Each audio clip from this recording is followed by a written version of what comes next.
Hey folks, this is Lindsey Huddleston with SPS back in the building at the Horatio Williams Foundation, 1010 Antietam, downtown Detroit. If we look out the window, we see the GM building, also known as the Renaissance building, and to my far right is Ford Field. But the real game is going on right here, not the game on the court, but off the court. I'm sitting here with Mr. David Hughes, as well as Kylin Grant. David and Kylin. I say your name right, Kylin? Yep. I got it right. I don't want to get this wrong with these young men and get it right, but these are Wayne State University Warriors. They were part of the Horatio Williams Roundtable on Mental Health, supported by Gilead Sciences. So, David, I'll start with you. Tell me what you thought about today. I thought it was needed for an athlete in this generation because we feel like we just need to bottle everything up. And I don't think it's like it should be like that. I feel like we should have somebody to talk to. I feel like today was needed, you know. Oh, wow. That's powerful. Keelan, go ahead. I thought it was a great experience. You know, some people don't really like to tell certain people because of how they react to it. So, you know, it's good to hear it in the ear. You can take what you want from it, and then maybe another day you can come about it.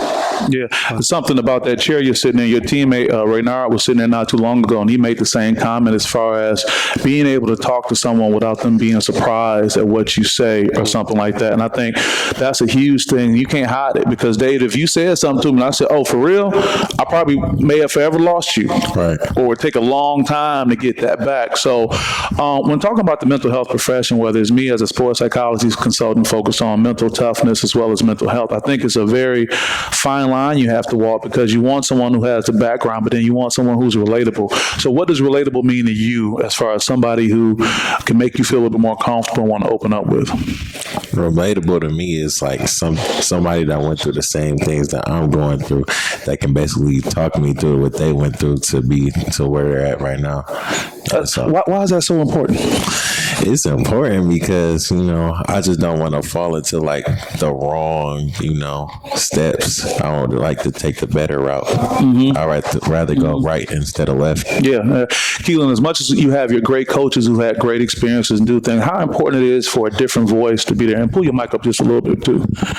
Go ahead. Hear me? Yep. What was the question? Just as you have great coaches on staff who can relate and connect, but how important is it to have another person who's not necessarily on staff, whose decision or whatever you tell them won't affect your playing time, et cetera, but how important is it to have someone else that you can communicate to as well? Oh, that's very important because you like 100% committing to what you feel inside. Because you know when you in the business standpoint of like your scholarship and stuff like that, you don't want it to be in risk. So you know when it's personal, you just feel like you're trusting this person to keep all this information to themselves.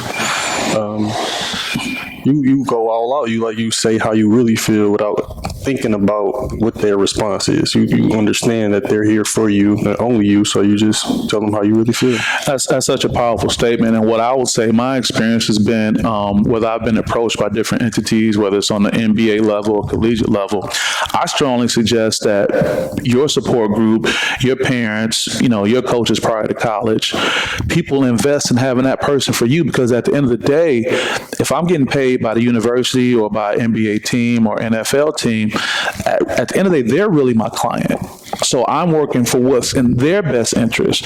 But if you have someone that is hired to work for you, to your point, Kylin, then they can do all those things. I think that's the part that people miss.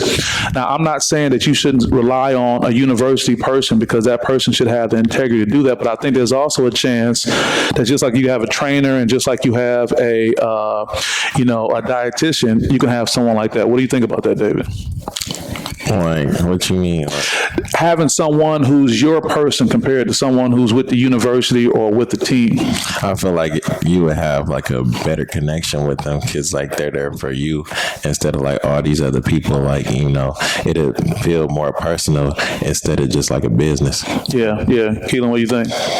Yeah, not trying to piggyback off what he said, but yeah, it feels different because you know you don't want to tell too much information that you can think that could affect your scholarship or anything of that nature. You would like to be safe in a safe place. Yeah. And some people don't feel safe in that environment. I want to stay on that, man. You guys are making excellent points. Talk about the transition you had to make from being a high school player to a collegiate player, and you keep using this term, the business of it, like not putting my scholarship in jeopardy for sharing. Like, talk a little bit more about, because I can tell by reading your body language, like that is it's a conversation that comes with that. Man, transitioning from being a freshman to now being a junior, you can understand the business standpoint now.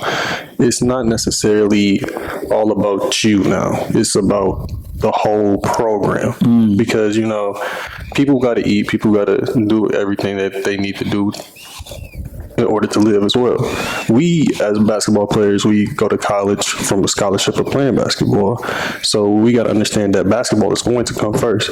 We understand our mental health is like very important, but it's so many things that a coach can do for mental health. You know what I'm saying? He can direct you to other people that is like specialists in it, but in a business standpoint, he got 14 other players that he has to play as well. David, to your teammate's point, do you think that's a hard lesson to learn when you come in first being like, hey, it's all about me, they recruited me, they wanted me, but then you see that there's all these other interests going on? Like, yeah, because like I feel like I was ready for all this. Like I was ready to be like from a senior to start over all again. So yeah, I'm ready for what it has to come. You know? Yeah. Last thing we'll say, you guys have been great ambassadors for yourself, for your team, for everyone.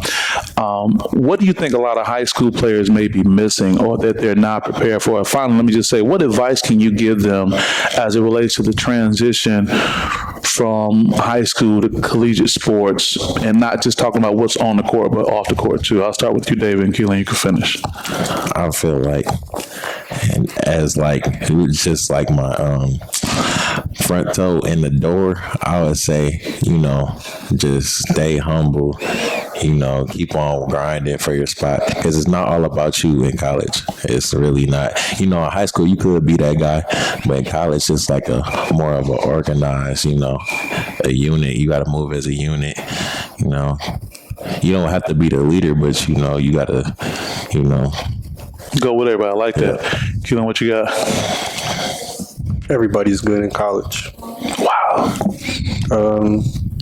I mean, stop right there for a second. You like, dude, everybody's good. So you coming in like, oh, I'm the man. Like, dude, everybody's good in college. Like, it's good. They got here just like you got here with hard work, dedication, everything. Now it's who wants it more. You got skill, but at the same time, people don't have. Some people that don't have the skill that you have more things that you don't have, that you lack in. Like, what are you doing at 12 o'clock in the morning?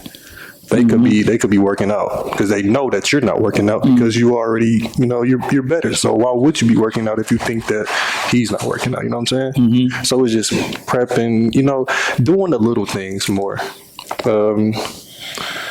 Stick to your principles. You know, remember why you're here always. Don't lose sight of what you want in the future. There's so much. I don't know. Just basically doing all those things.